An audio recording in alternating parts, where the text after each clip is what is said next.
In today's lecture, we will continue our statistical mechanics lecture. Okay. Previous lectures में हमने क्या किया था? Statistical mechanics में हमारे क्या क्या टाइप आ सकती है, हमने उसको किया था. आज हम डिस्कस करेंगे statistical mechanics के postulates. वो ज़्यादा थ्योरी पोर्शन है, इसलिए टाइम सेव करने के लिए मैंने उसको पहले से लिख लिया है. ओके. अब हम इसको स्टडी करते हैं. What are the postulates of statistical physics? You can say statistical mechanics. Okay. First one is all systems are composed of large number of particles which are in state of constant random motion. जितने भी हम system लेंगे वो large number of particles से बने होंगे. ठीक है. जो किस में होंगे? एक कांस्टेंट रैंडम मोशन में, जिनके बीच में रैंडम मोशन होगा, मतलब वो मूवमेंट उनकी रैंडम होगी, रैंडमाइज्ड होगी. ठीक है. ये हमने फर्स्ट डे बात कर लिया था कि लार्ज नंबर ऑफ पार्टिकल्स होते हैं. जो टोटल नंबर ऑफ पार्टिकल्स होते हैं सिस्टम में वो क्या होते हैं? कांस्टेंट. ठीक है. कितने भी पार्टिकल्स हो, n1 n2 n3 up to सोन, कितने भी पार्टिकल्स होंगे एक सिस्टम में वो कांस्टेंट होंगे. Third postulate is total energy of the system remain constant. Suppose मेरे पास r पार्टिकल्स है मेरे सिस्टम में.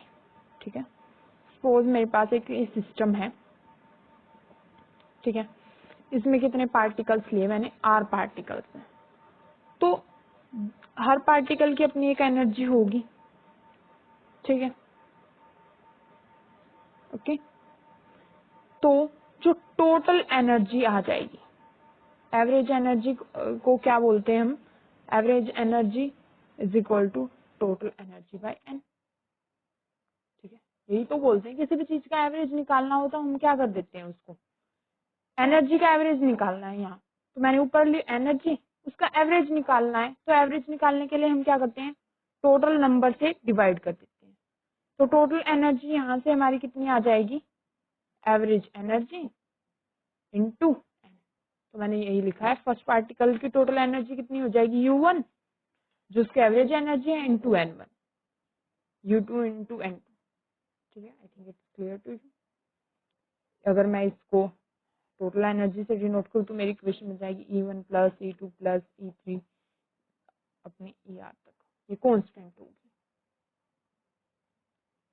ठीक है. ये हमारा था थर्ड पोस्टुलेट.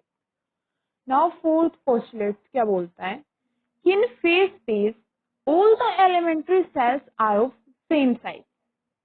फेज स्पेस क्या होता है उसको हम नेक्स्ट लेक्चर में अभी हम इसी के बाद स्टडी करेंगे. ठीक है. तो अभी के लिए आप समझ लीजिए कि जो फेज स्पेस होगा उसमें जितने भी सेल्स होंगे हमारे वो सेम साइज के होंगे. ठीक है.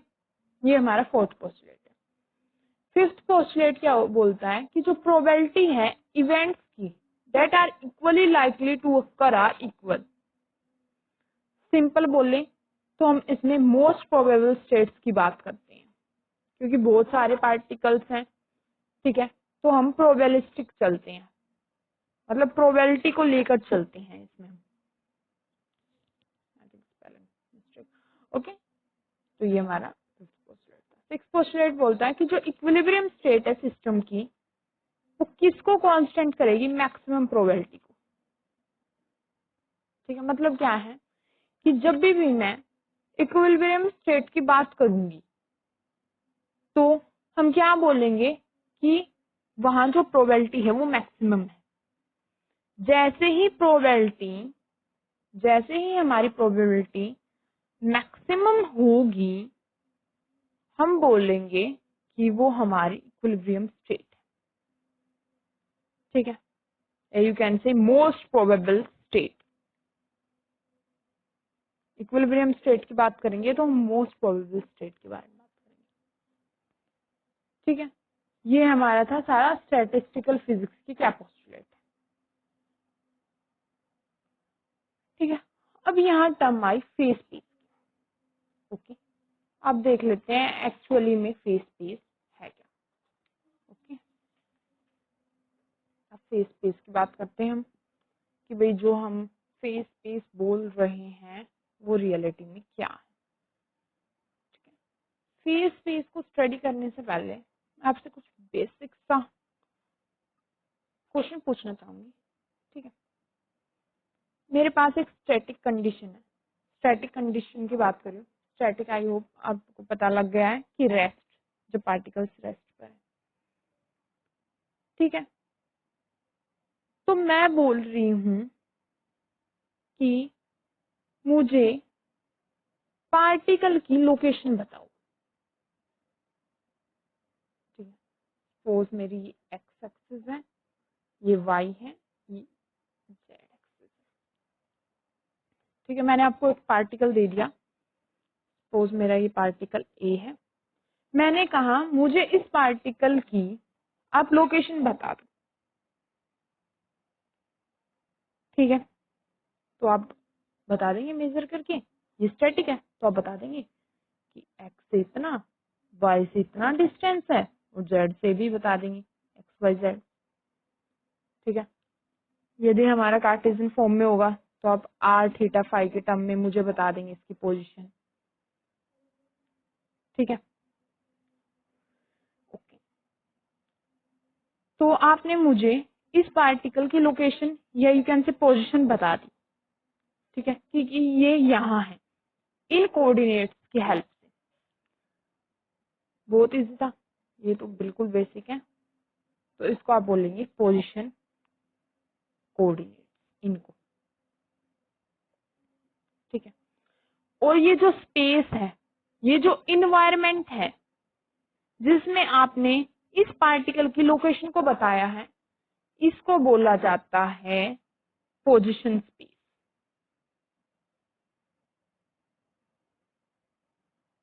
ठीक है,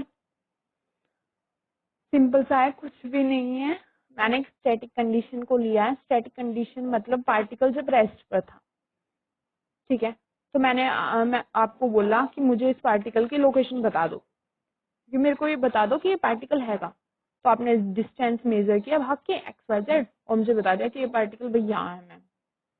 ठीक है, तो इन एक्स वाई जेड कोऑर्डिनेट्स को बोला गया पोजीशन कोऑर्डिनेट्स, और इस स्पेस को बोला गया पोजीशन स्पेस। अब सपोज मैं इस पार्टिकल को मोशन में कर देती हूँ।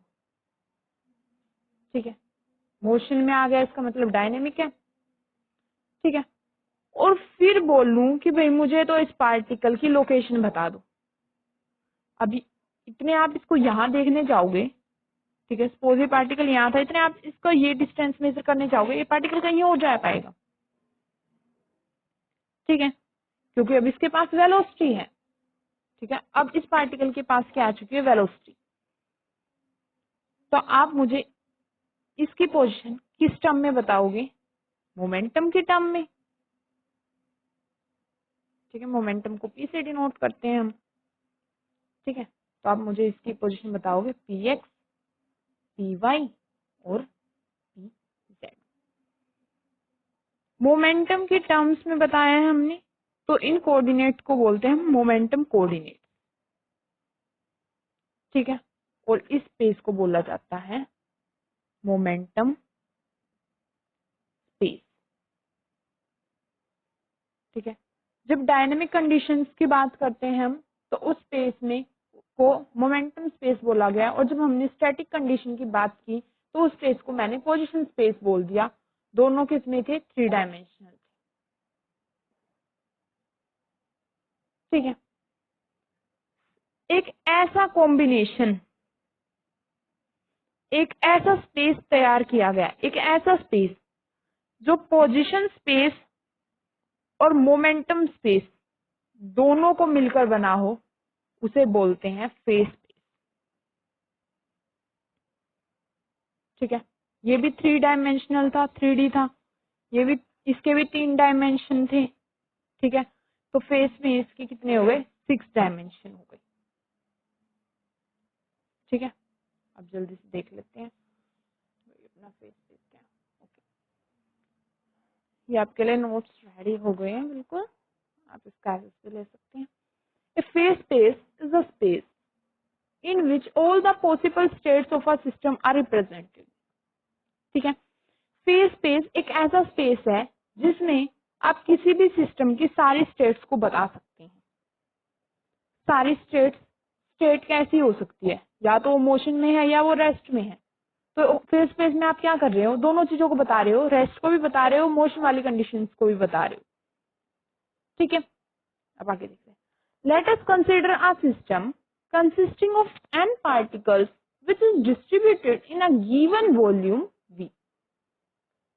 ठीक है, मैंने एक सिस्टम को कंसीडर किया जिसमें n पार्टिकल्स थे, n कितना भी हो सकता है, सपोज 4 पार्टिकल्स थे और एक v वॉल्यूम। ठीक है, मैंने एक अपना सिस्टम ले लिया। सिस्टम क्या होता है, जिसके बारे में हम स्टडी कर रहे होते हैं उसको हम सिस्टम बोलते हैं, और उसके जिस एनवायरनमेंट को हम स्टडी कर रहे हैं उसको सिस्टम बोला गया, और उसके आसपास को क्या बोलते हैं, सराउंडिंग। ठीक है, केस 1 सिस्टम स्टैटिक है, मतलब वो रेस्ट पर है। तो क्या बोल रहे हैं कि all the particles are fixed at various position in space. जब सिस्टम हमारा रेस्ट पर है, जब मेरा सिस्टम रेस्ट पर है, तो ये खाली स्पेस है। ठीक है, वही वाला स्पेस है, कंफ्यूज मत होना। ठीक है, तो सारे पार्टिकल्स अपनी अपनी पोजीशन पर फिक्स्ड होंगे। ठीक है, इनक्लोज्ड बाय वॉल्यूम v, इसकी वॉल्यूम v। तो किसी भी पार्टिकल की लोकेशन आप बता सकते हैं by the knowledge of its 3 position coordinate. X Y Z की हेल्प से आप उसकी पोजीशन बता सकते हैं।